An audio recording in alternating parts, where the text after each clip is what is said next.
Dios les bendiga, hermanos. En este día vamos a continuar, hermanos, con la clase con la que estamos tomando de Colosenses.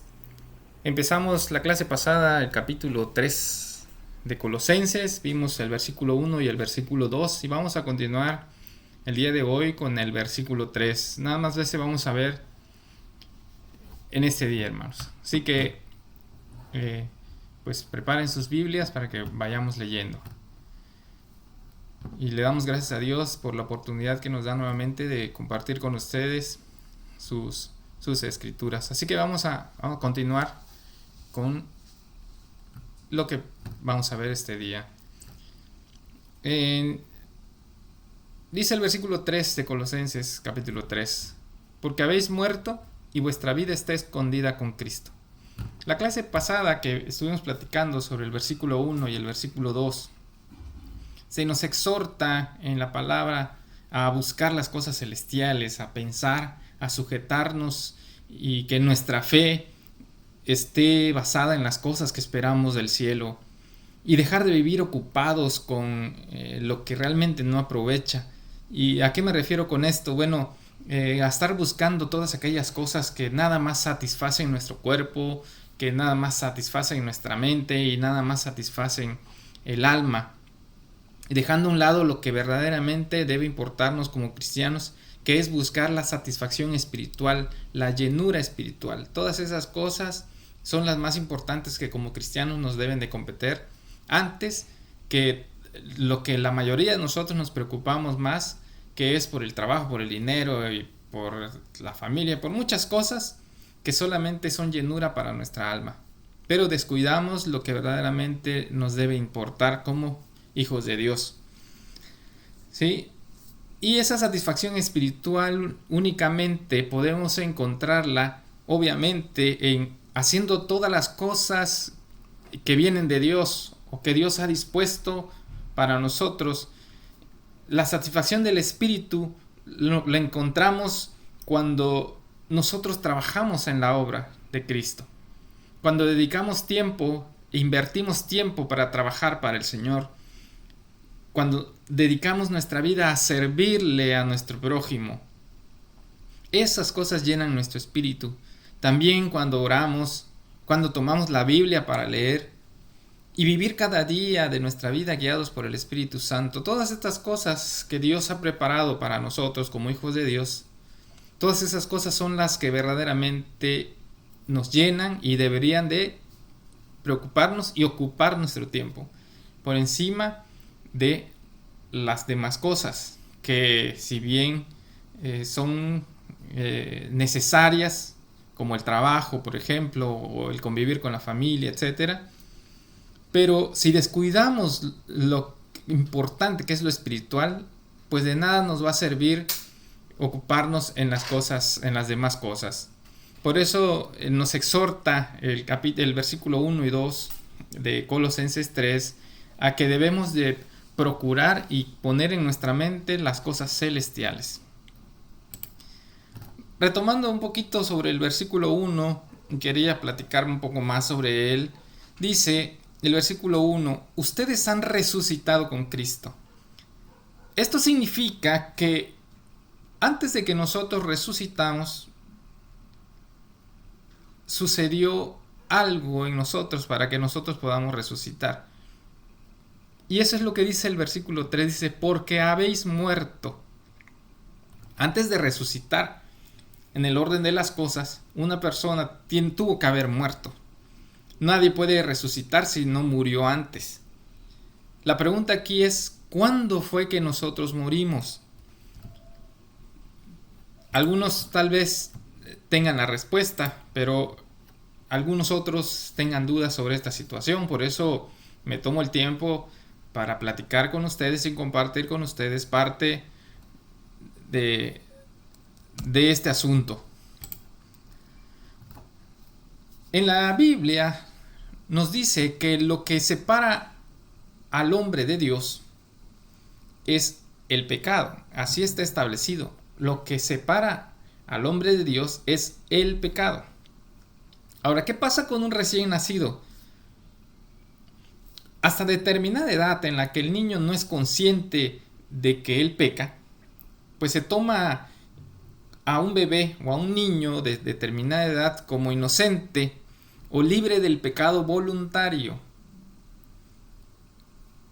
Y aunque haya nacido con el pecado imputado, que se le conoce como el pecado que heredamos de Adán, que lo que heredamos, dos de las cosas que heredamos de Adán fue la primera, la corrupción del cuerpo. Que desde que nacemos nuestras células van muriendo. Desde a partir de que nacemos nuestro cuerpo comienza a degradarse por paulatinamente hasta llegar a la muerte del cuerpo.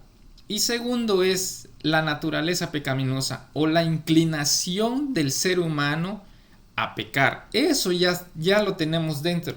Obviamente un bebé o hasta un niño de determinada edad, pues él no está consciente de eso. Él no está consciente de lo que es malo y de lo que es pecado. Por eso se toma a un niño como inocente. Y esta es la razón por la cual la Biblia describe que ellos son los herederos del cielo. Que si ellos mueren en ese periodo de tiempo de que son infantes y que todavía no disciernen entre lo bueno y lo malo, pues el Señor los toma como inocentes porque ellos no pecan voluntariamente. Por eso dice la palabra de Dios, y el Señor Jesucristo los toma y los usa. Recuerden ustedes cuando los discípulos había gente caminando con Jesús y le llevaban a los niños al Señor Jesucristo para que pues los tocase y los bendiciese, pero los discípulos reprendían a estas personas y el Señor Jesús se enoja con ellos y les dice: oye, dejan que los niños vengan a mí. Y hace la comparación y dice: porque de ellos es el reino de Dios. Él toma y compara a los niños y dice que para que una persona pueda heredar el reino de Dios tiene que ser como un niño. Está hablando de su inocencia, está hablando de su pureza espiritual, está hablando de que el niño no está consciente de su pecado y él no hace lo malo conscientemente.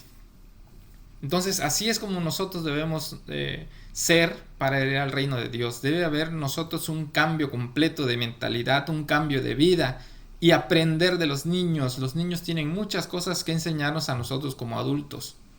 Y una de esas cosas es su inocencia. Y eso, cuando tengan esta oportunidad, lean Marcos 10:15. Ahí es donde narra esa historia. Conforme va creciendo la persona, nuestra naturaleza humana, por el pecado que hemos heredado de Adán, o la naturaleza pecaminosa que hemos heredado de Adán, no podemos resistirnos a obedecer al pecado. Esa es la consecuencia de la caída de Adán. El ser humano está, desde que nace obviamente, y hasta cierta edad en que ya voluntariamente peca, su inclinación siempre va a ser hacia lo malo y hacia el pecado. No lo podemos evitar porque eso fue heredado de Adán. Dice Romanos 5:12: por tanto, como el pecado entró al mundo por un hombre, Adán, y por el pecado la muerte, así la muerte pasó a todos los hombres, por cuanto todos pecaron. Luego entonces, desde la primera vez que con todo el conocimiento de que estamos pecando lo hacemos por nuestra propia voluntad, en ese momento nuestro espíritu muere, por decirlo de esa manera. No que deje de existir en nosotros la parte espiritual, simplemente que cuando un niño deja su inocencia atrás, o comienza a pecar voluntariamente y él se comienza a dar cuenta que lo que hizo está mal, en ese momento la separación del hombre con Dios se lleva a cabo y esa persona pues muere. ¿Por qué? Porque la paga del pecado es la muerte. Cuando una persona peca voluntariamente, muere y se separa pues de Dios. A mí hay un caso muy curioso que a mí me llama mucho la atención una situación de los recién nacidos y del por qué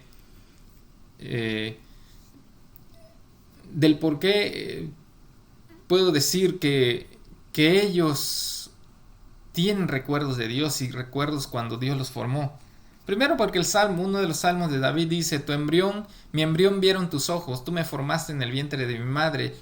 Y curiosamente, si ustedes notan un recién nacido, a nosotros como adultos, ¿qué es lo que nos provoca risa? Por ejemplo, cuando estamos nosotros quietos, que no estamos haciendo nada, y nos empezamos a reír solitos.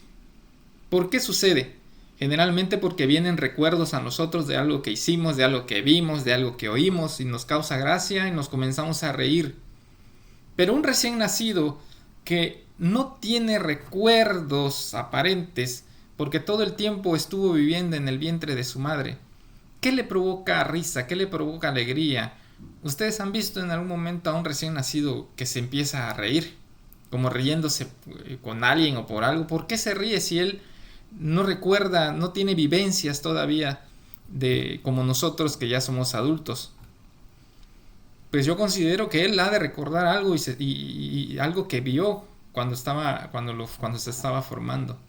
Dentro de esa inocencia, el niño percibe a Dios. Hay muchos testimonios de niños, y los pueden buscar en internet, que perciben, son muy sensibles al mundo espiritual, son muy sensibles a situaciones espirituales o a entes espirituales. ¿Por qué? Porque su inocencia les permite ver esa parte. Pero cuando el ser humano ya comienza a pecar y se aparta de Dios, inmediatamente deja de ser sensible a Dios. Y esa es la consecuencia del pecado.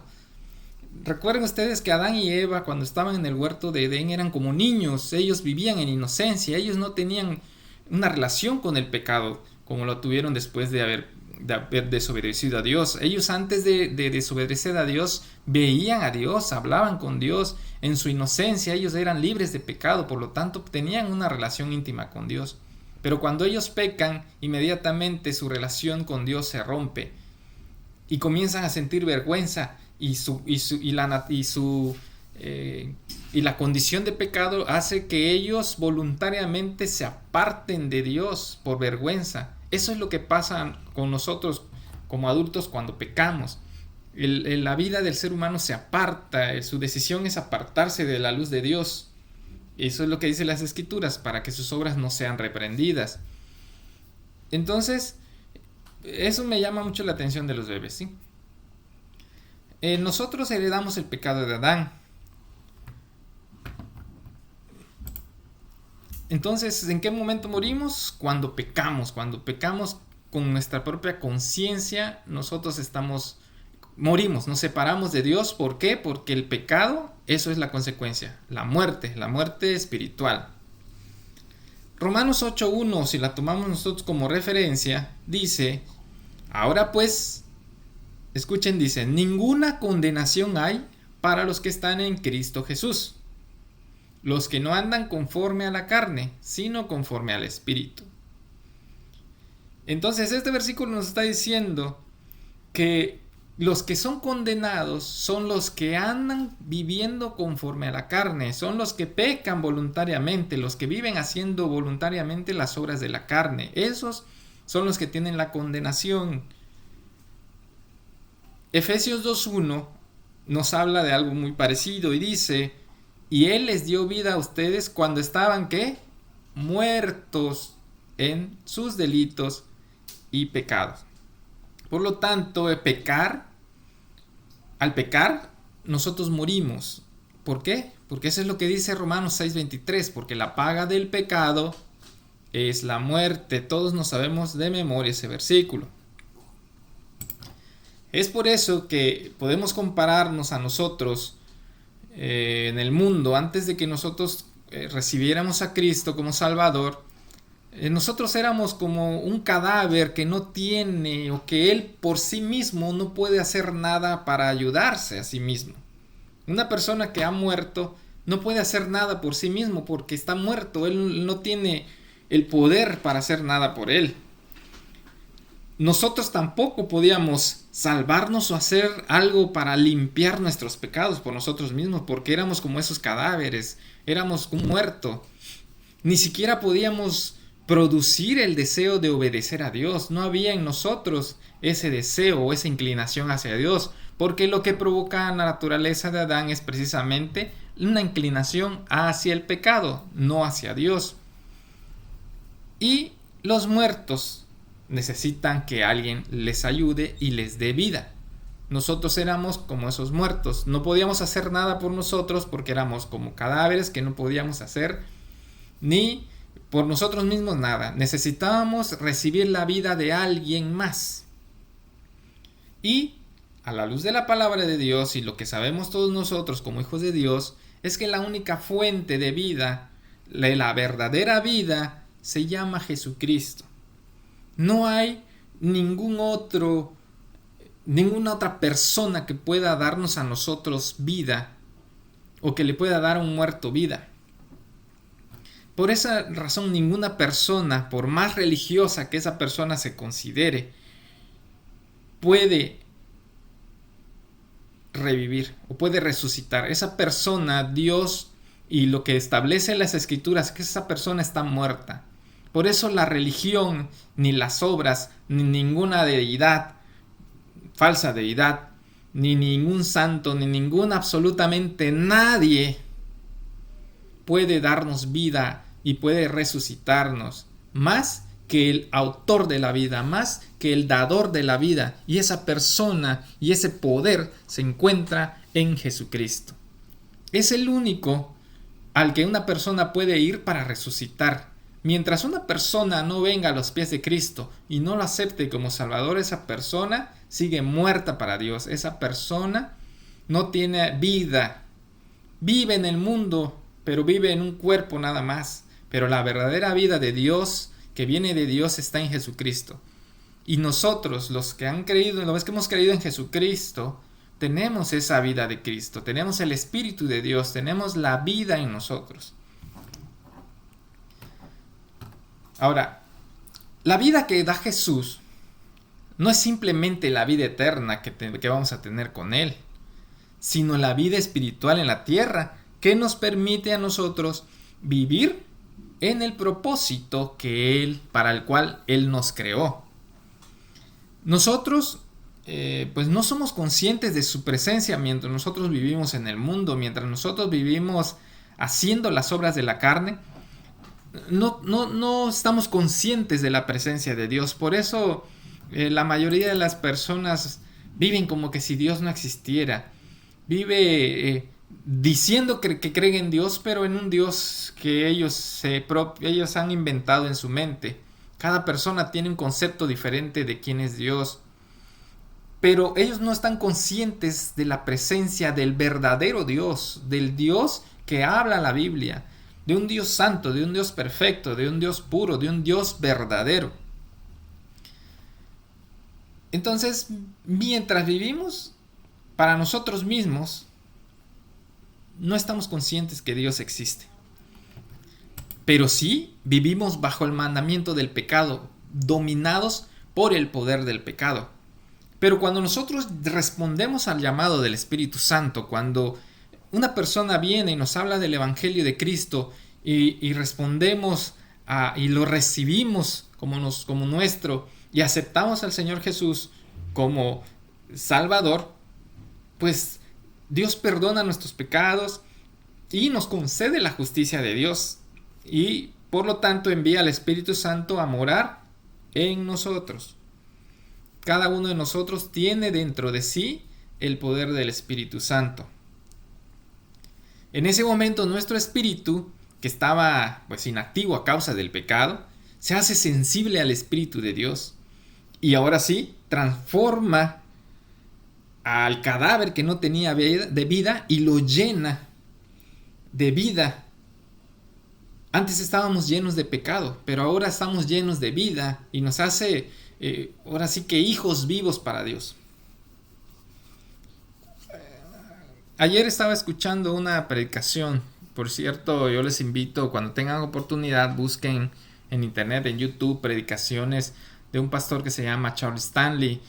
Tiene temas muy buenos y su predicación es muy completa, muy comprensible y de verdad les va a ayudar mucho. Tiene muchísimas predicaciones de muchos temas. Es un paréntesis que estoy haciendo.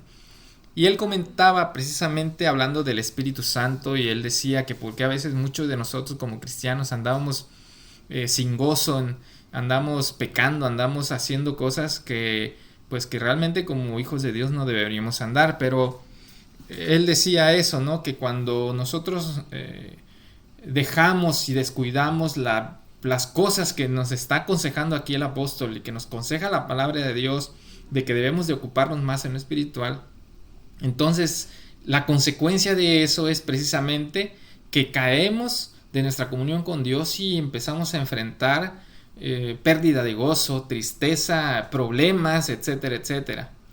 Y él hacía mención del Espíritu Santo en nosotros, diciéndonos que nosotros todos los días de nuestra vida, apenas nos levantemos, debemos de darle gracias a Dios y recordar que nosotros tenemos el Espíritu Santo en nosotros.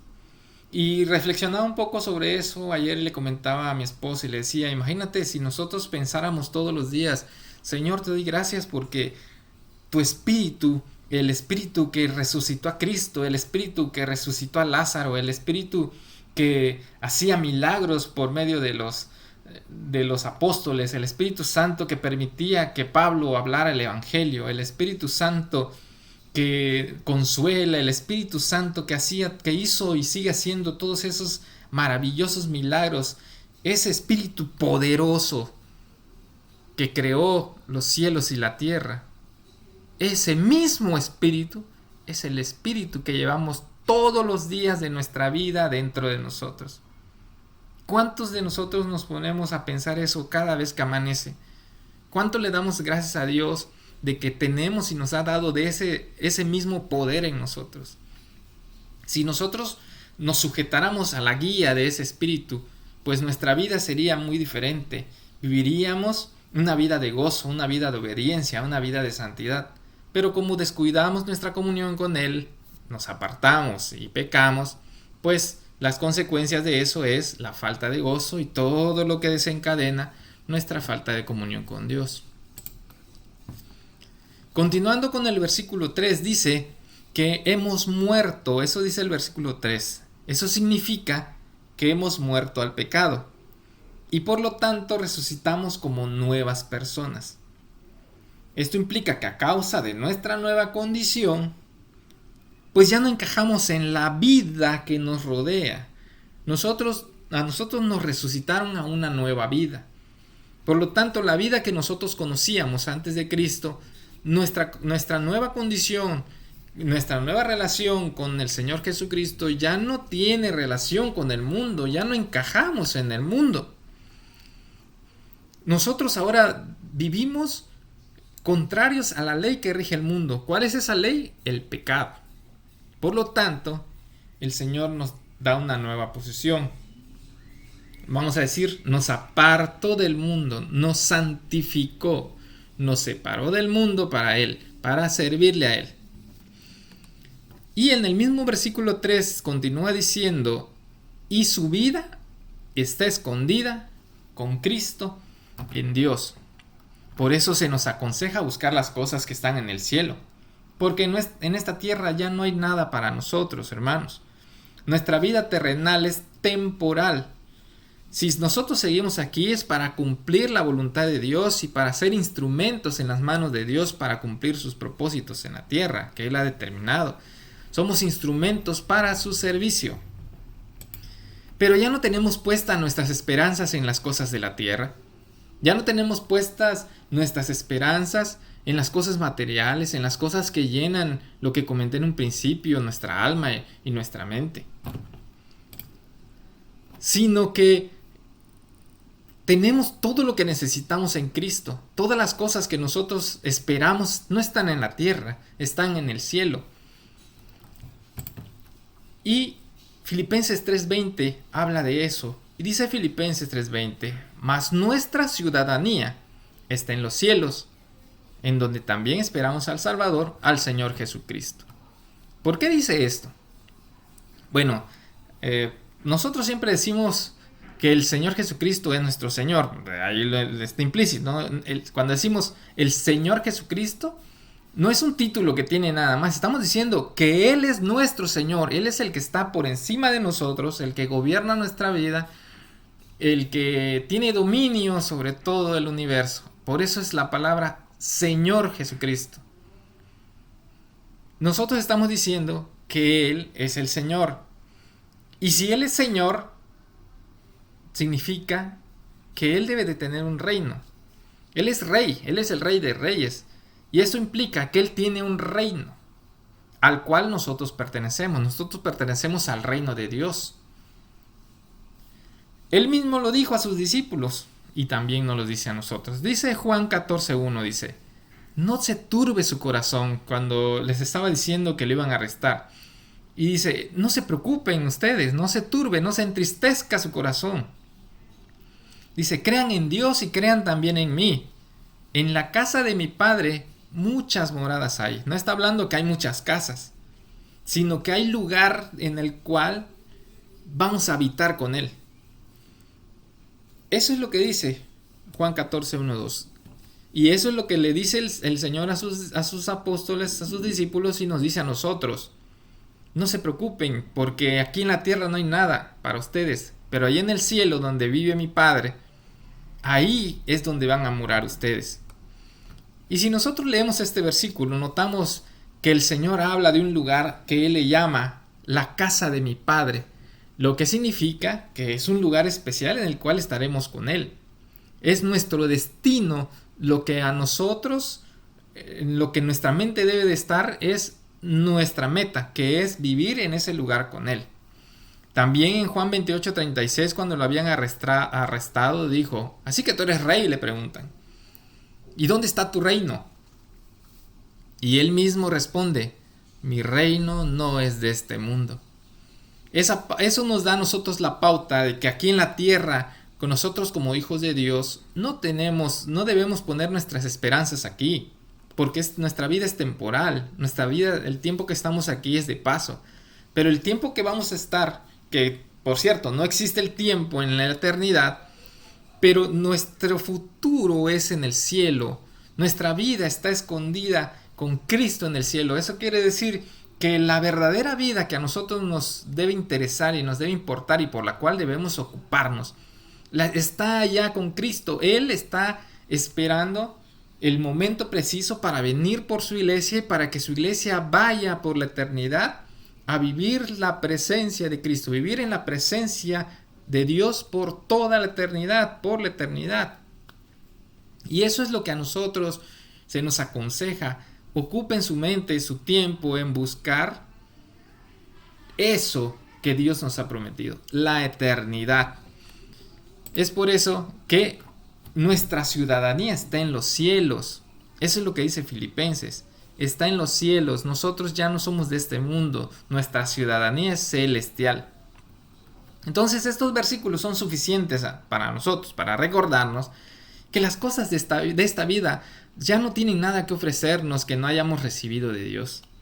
Y que lo único que debe de estar en nuestra mente son las cosas que vamos a recibir, que ya tenemos porque son promesa de Dios y de Cristo, y Él no es hombre para arrepentirse de sus promesas, pero que falta un tiempo muy corto para que lo recibamos ya literalmente. Pero todo a su debido tiempo, todo establecido en los tiempos que ha marcado Dios. Debemos vivir con la esperanza de que vamos a llegar a ese lugar y confiar que es un hecho, no debe haber dudas en nosotros de que llegaremos a ese lugar como hijos de Dios, sino que es algo que ya fue hecho y fue prometido por Dios desde antes de la fundación del mundo. Las promesas de nuestro Señor Jesucristo son seguras y nosotros debemos tenemos la certeza de que lo vamos a recibir. Algo muy importante, hermanos, que recalcar, que desgraciadamente muchos cristianos tienden a enaltecerse por decir que yo soy hijo de Dios, yo ya no soy del mundo, etcétera, etcétera. Nunca pongamos en nuestro corazón el menosprecio por las demás personas. Mucha gente necesita de Cristo. Así como nosotros un día estuvimos perdidos y nosotros estábamos muertos, hay mucha gente que sigue viviendo así. Y no por eso nosotros somos mejores que ellos. porque la misericordia que Dios tuvo por nosotros es la misericordia que tiene por ellos.